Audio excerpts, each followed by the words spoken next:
dan salam sejahtera untuk kita semuanya. Perkenalkan, saya Salisfirul Fatna sebagai pembicara pertama yang menyatakan pro terhadap mosi perdebatan kali ini, bersama rekan saya Renaldi Putra Samudra sebagai pembicara kedua yang kontra terhadap mosi, serta Naila Kamilia sebagai pembicara ketiga.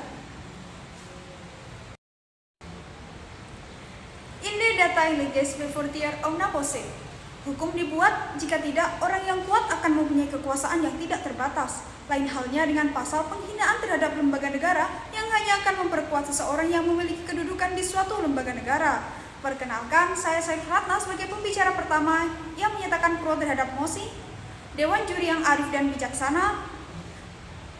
Sejatinya, pasal penghinaan lembaga negara dianggap untuk melindungi harkat dan martabat DPR, MPR, DPD, MA, serta MK yang pada faktanya justru akan menghambat protes dan kritik terhadap kebijakannya. Sebelum melangkah jauh dalam paparan argumentasi saya, terlebih dahulu perlu diketahui, lahirnya mosi perdebatan ini tidak lepas dari disahkannya KUHP yang mengatur terkait pasal penghinaan lembaga negara yang mana telah membatasi kebebasan berekspresi masyarakat, mengingat sebagai negara hukum demokratis harus menjunjung tinggi kebebasan berekspresi sebagai manifestasi mekanisme check and balance dan kontrol sosial agar tidak terjadi pemerintahan yang absolut dan otoriter.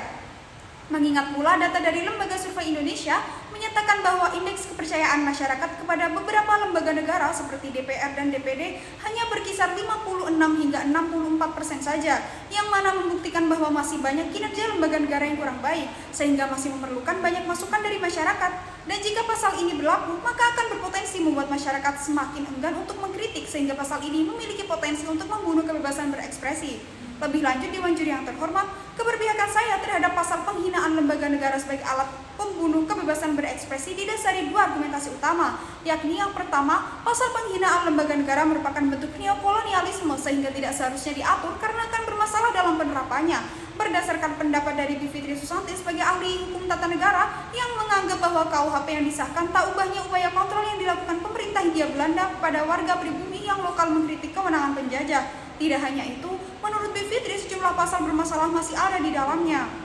Selama ini, penguasa dianggap kerap menggunakan dalih norma-norma ketimuran sebagai sarana untuk membungkam kritik. Dan apabila logikanya seperti itu, maka tidak diperlukan delik khusus untuk mengatur soal ancaman pidana atas penghinaan terhadap lembaga negara. Lebih lanjut, pasal 241 KUHP tersebut hanya akan bergantung kepada sifat pimpinannya yang perasa atau tidak.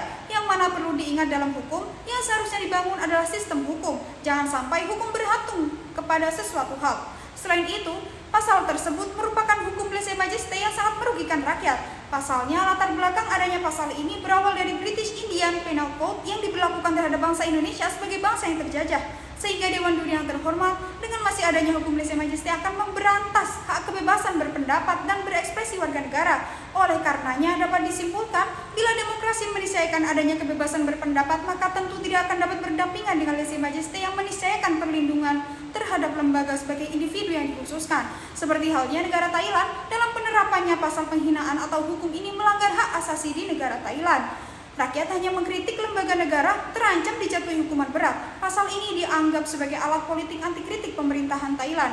Maka dari itu, pasal penghinaan merupakan salah satu upaya neokolonialisme dan akan bermasalah dalam penerapannya.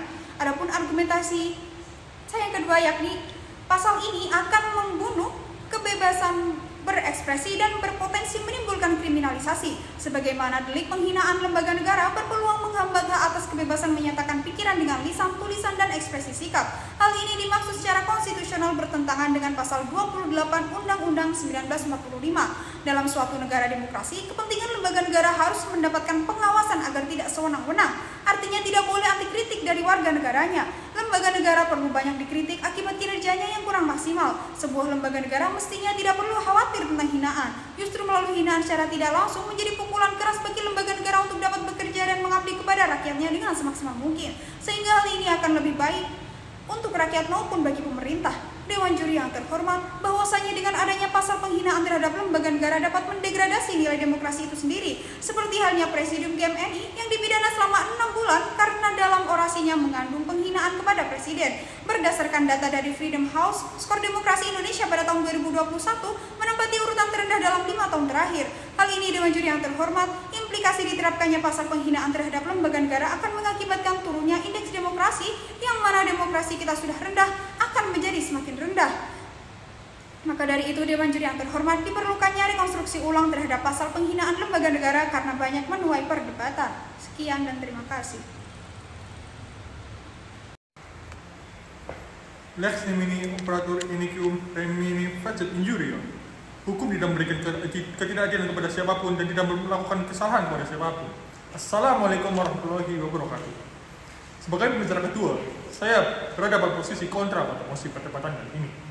Dewan Juri yang terhormat, beberapa minggu yang lalu RKUHP telah diresmikan. Hal ini cukup dominan dalam perbincangan publik. Salah satunya mengenai penghinaan lembaga negara. Sebelum memasuki paparan argumentasi, mari kita melihat fakta dan data bahwa lembaga negara di Indonesia sudah memiliki wibawa di depan rakyatnya, yang berakibat pada ketidaktaatan masyarakat dalam menjalankan program pemerintah. Hal tersebut bisa kita jumpai dalam cuitan masyarakat di media sosial dan pada saat demonstrasi. Berdasarkan hal tersebut, maka perlu adanya pasal ini supaya mengatur tentang sikap dan perilaku masyarakat dalam menyampaikan gagasan dan kritikan agar tidak menyalahi aturan, substansi, dan tidak mengandung sebuah ujaran kebencian. Karena kebebasan berekspresi bukan berarti tanpa batas.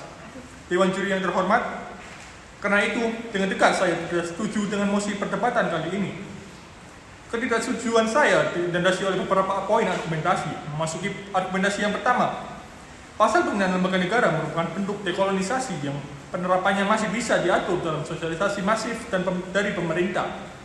Dekolonisasi, pasal ini konstruksi rumusannya berbeda dengan yang ada dalam BVS yang tidak sesuai dengan sosiokultural masyarakat. OHP lama tidak mengatur penghinaan terhadap lembaga negara, sedangkan realitas sosial, budaya, dan keagamaan yang ada di masyarakat Indonesia menggolongkan perbuatan tersebut perbuatan tercela. Sehingga dalam RKUHP baru mengkriminalisasi perbuatan tersebut. Reorientasi nilai kriminalisasi yang ingin diakomodasi yaitu nilai Indonesiaan khususnya terkait dengan penghinaan lembaga negara. Karena dalam KUHP lama sistem nilai yang ada merupakan sistem nilai di masa itu. Menurut Wamenkumham Prof. Edi, penghinaan lembaga negara yang diatur dalam pasal 241 KUHP merupakan delik aduan dan sudah secara jelas dalam bagian penjelasan mengenai perbedaan antara menghina dan mengkritik. Hal ini mengakibatkan penegak hukum tidak bisa menerapkan pasal tersebut pada pihak yang dianggap menghina pemerintahan atau lembaga negara tanpa laporan dari pimpinan lembaga negara tersebut. Sebab selain ketua atau pimpinan lembaga yang harus melapor, masyarakat juga bisa menilai apakah lembaga tersebut anti kritik dengan melaporkan tindakan yang dianggap menghina atau sebaliknya. Selain itu, berlakunya KUHP baru mulai 3 tahun setelah disahkan memberikan ruang untuk sosialisasi kepada aparat penegak hukum sehingga pasal tersebut tidak multitafsir atau karet dan bisa diterapkan begitu saja oleh penegak hukum. Dewan Juri yang terhormat, masuki argumentasi yang kedua, kebebasan berekspresi tidaklah mutlak. Hal ini karena bisa dibatasi dan pasal ini tidak akan membunuh kebebasan berekspresi. Kebebasan berpendapat di Indonesia bukan kebebasan berpendapat yang absolut, melainkan kebebasan berpendapat yang harus dipertanggungjawabkan di mata hukum. Ketentuan tersebut diatur dalam pasal 28C ayat 2 Konstitusi, bahwa dalam menjalankan hak dan kebebasan setiap orang wajib tunduk kepada pembatasan yang ditetapkan oleh undang-undang dan dengan maksud semata menjamin pengakuan serta hak kebebasan orang lain dalam suatu masyarakat yang demokrasi. Selain itu, dalam pasal 25 ICCPR, lembaga negara menjadi jantung dari sebuah pemerintahan yang demokratis. Artinya, lembaga negara memainkan peran penting dalam mewadahi perwujudan pemenuhan hak dan kebebasan warga negara.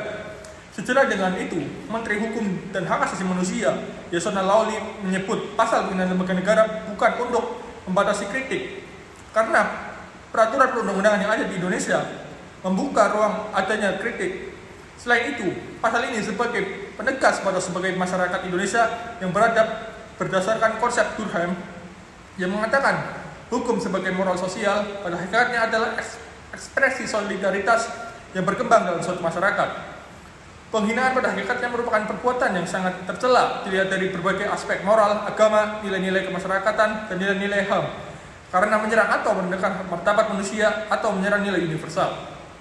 Selain itu, perbuatan menghina tidak sesuai dengan sila kedua kemanusiaan yang beradab, sehingga pasal ini mengakomodir kebebasan berekspresi yang pantas dalam konteks negara hukum Indonesia, yang mana sesuai tujuan hukum pidana juga adalah untuk menjaga norma-norma masyarakat termasuk objektivitas dalam mengkritik dan mencegah adanya banyak ujaran kebencian. solusi untuk menjawab keresahan tim pro mengenai penerapan yang rentan kriminalisasi dan tergantung pada pimpinan, bahwasanya untuk benar-benar menjamin tidak adanya multitafsir dan digunakan sesuai esensi dalam waktu 3 tahun ini akan mengatur aturan turunannya dengan menyediakan tim verifikasi tindak pidana penghinaan yang ada di bawah Mahkamah Agung, supaya sebelum pimpinan melapor penghinaan harus melalui verifikasi tim tersebut. Dengan ini bisa benar-benar objektif. Selain itu, waktu 3 tahun juga akan digunakan untuk sosialisasi masif dan intensif baik kepada pemerintah, lembaga terkait ataupun pada masyarakat supaya bijak dalam mengkritik. Sekian dan terima kasih. Real Nedon, West Coast with the Maunde. Hukum memberi tidak lebih dari apa yang dibutuhkan. Dewan Juri yang terhormat, seperti yang dikatakan oleh Mimpi Session 2, bahwa kekuatan hukum letaknya berada paling rendah di bawah kepentingan kemanusiaan. Namun, terdapat posisi yang lebih rendah dan yang paling rendah dari hukum, yakni kepentingan politik. Yang mana, di saat kepentingan politik mengorbankan kepentingan kemanusiaan, maka kekuatan hukumlah yang akan berada di atasnya. Dewan Juri yang arif dan bijaksana, setelah kita dengarkan penyampaian perdebatan panjang antara kedua belah pihak, maka tibalah kita pada kesimpulan atas musim perdebatan kali ini. Kedua pihak tentu menginginkan terciptanya demokrasi yang berkualitas di negara ini dengan cara yang berbeda, di mana pihak pro menyampaikan bahwasannya pasal penghinaan lembaga negara merupakan bentuk dari neokolonialisme sehingga tidak seharusnya diatur karena diduga akan bermasalah pada penerapannya di kemudian hari. Selain itu, Dewan Juri yang terhormat disampaikan juga pada pasal ini akan menumbuhkan kebebasan berekspresi, dan berpotensi menimbulkan kriminalisasi. Hal ini dianggap bahwa KUHP pasal penghinaan lembaga negara ini tak ubahnya upaya kontrol yang dilakukan pemerintah Hindia Belanda pada warga pribumi lokal yang mengkritik kesewenangan penjajah. Selain itu, Dewan Juri yang terhormat, pasal penghinaan terhadap lembaga negara merupakan hukum lese majeste yang sangat merugikan rakyat.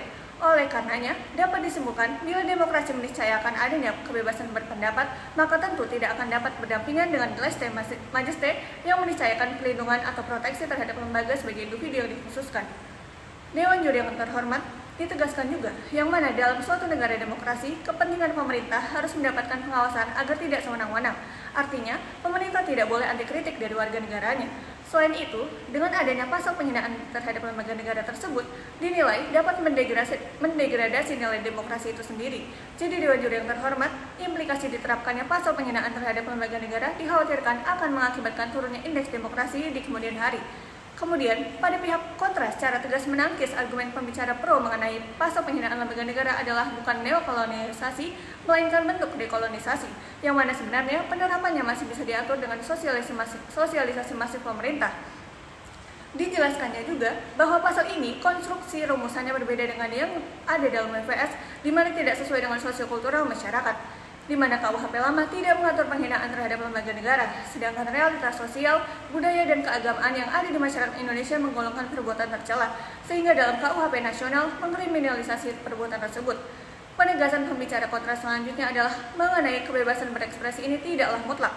Hal ini dikarenakan pasal ini merupakan pasal yang bisa dibatasi dan pasal ini tentu tidak akan memenuhi kebebasan berekspresi. Meneladani aturan yang diatur dalam pasal 28J Undang-Undang Ayat 2 Undang-Undang 1945, di mana dalam menjalankan hak dan kebebasannya, setiap warga wajib tunduk kepada pembatasan yang ditetapkan oleh undang-undang dengan maksud menjamin pengakuan serta hak kebebasan orang lain dalam suatu masyarakat yang demokrasi. Jadi Dewan Juri yang terhormat, dapat disimpulkan bahwasannya kedua pembicara kita sebelumnya sama-sama menyampaikan argumentasi yang sangat faktual dan tegas sesuai pembenarannya masing-masing. Di mana kita sebagai warga negara yang melek hukum sudah sepatutnya mematuhi hukum yang ada, tapi juga tidak boleh tinggal diam, melainkan harus selalu kritis dalam menanggapi dan memperhatikan konstitusi di negara kita yang ada. Pertahanan kita bukanlah alat perang, bukan juga berupa sains, dan bukan pula bersembunyi di ruang bawah tanah. Pertahanan kita adalah hukum dan keteraturan. Demokrasi tidak untuk melayani penguasa, melainkan demokrasi ditunjukkan untuk memuliakan warga negara. Sekian dan terima kasih.